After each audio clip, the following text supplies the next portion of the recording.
Kunjungan penting kenegaraan ke Ukraina dan Rusia kita bahas. Sebelumnya, kita melihat ke sebuah rapat penting dulu di Turki sebelum kita kembali ke diplomasi perjalanan politik ke Ukraina Rusia oleh pejabat negara. Rapat di Turki antara Ukraina dan Rusia minggu ini membahas grain, ada gandum sejumlah 22 juta ton di gudang pelabuhan Ukraina. Ukraina minta izin ke Rusia untuk bisa mengirimkan gandum tersebut, dikirim melalui Laut Hitam.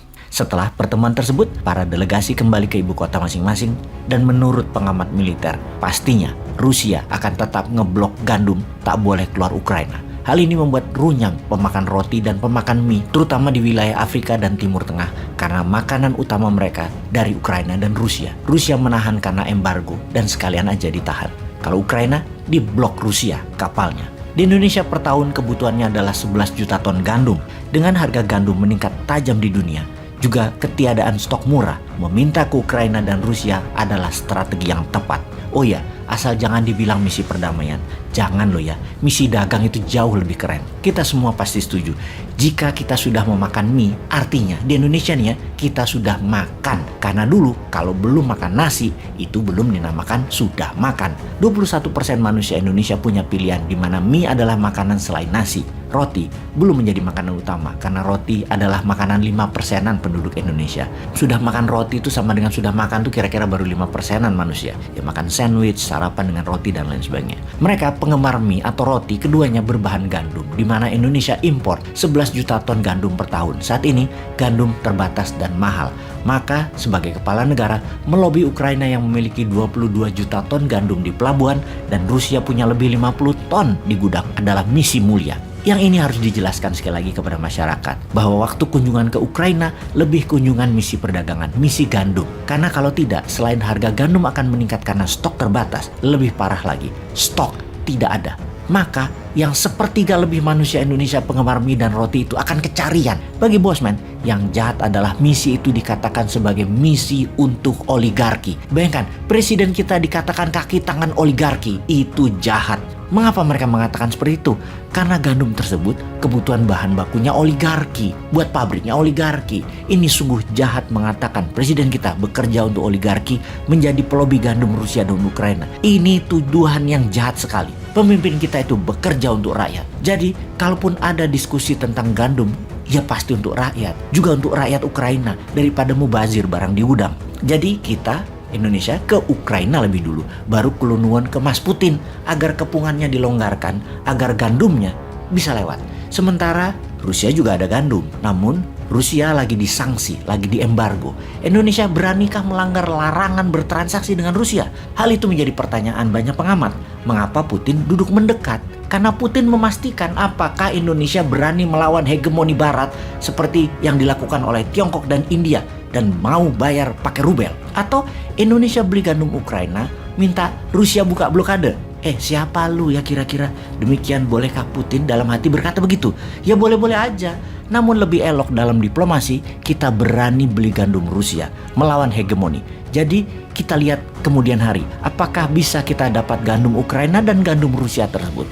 Kalau bisa, misi tersebut dikatakan berhasil. Karena kita tahu gandum tersebut dari Ukraina dan Rusia harganya 30% lebih murah dari harga gandum sisa dunia pada saat ini.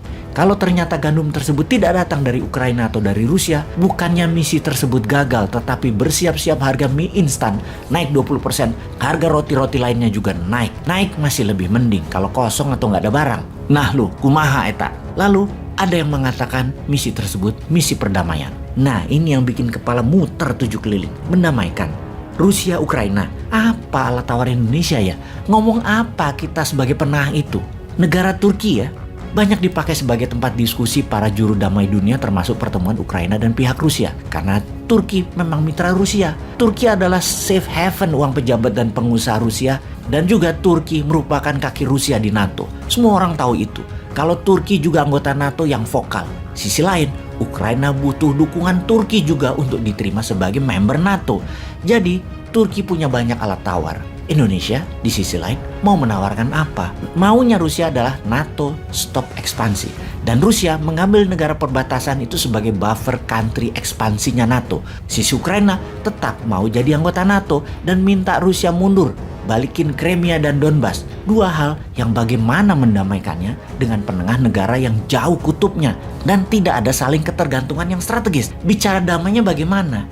Ini yang harus dijelaskan. Ngomong apa juru damainya? Kalau kita mau menghentikan perang Ukraina, kita harus punya tangan di atas dulu dengan mereka. Sungguh strategi tangan di atas atau give first then you will get itu harus punya. Oke, ilustrasinya begini. Kalau kita mau mendapatkan, maka kita harus memberi terlebih dahulu. Begini ilmu sederhana dalam aplikasi psikologinya. Kalau Anda misalnya jalan-jalan ke counter handphone, katakanlah kalau di Jakarta di Mall Ambassador, maka ketika lagi celingukan di suatu counter Anda ditanya, mau cari apa kakak? Sambil disodorin aqua gelas. Begitu ambil aqua gelas tersebut, Anda colok sedotannya dan meneguk minuman tersebut, 90% Anda pasti belanja di sana. Counter HP itu melakukan strategi tangan di atas. Kembali ke sebagai juru damai. Apakah kita sudah memberikan aqua? Sudah ditenggak aquanya oleh Ukraina dan Rusia? Kalau belum, maka jangan katakan misi ke Ukraina Rusia sebagai misi perdamaian. Misi diplomasi dua negara aja, misi dagang saja. Jujur itu bagus, ketimbang mau terlihat keren dengan membawa tagline misi perdamaian. Kekuatan belum ada, alat tawarnya belum ada, tangan di atasnya belum diterima, dan kebutuhan nasional yang ada, kebutuhannya sangat besar lagi yang ada. Itu aja yang dikampanyekan. Yuk, beda kalau ternyata power plant listrik Rusia beli thoriumnya dari Indonesia. Juga nuklir power plant Ukraina pakai thorium Indonesia. Indonesia bisa mengatakan, berhenti ya perangnya, nanti tak banyakin kasih thoriumnya, gratis, stok 2 tahun. Dan semua stok gandum ketimbang mubazir di gudang Ukraina dan Rusia, tak ambil semuanya ya. Lalu selain untuk menutupi kebutuhan gandum di Indonesia, mendadak Indonesia punya stok gandum buat menghidupi negara Timur Tengah yang bisa ditukar BBM murah. Gitu dong bernegaranya, tanpa rakyat dicekik pajak, tanpa subsidi BBM yang memberatkan APBN, dan tanpa cari utangan. Ngono ae. Itu baru namanya new mind.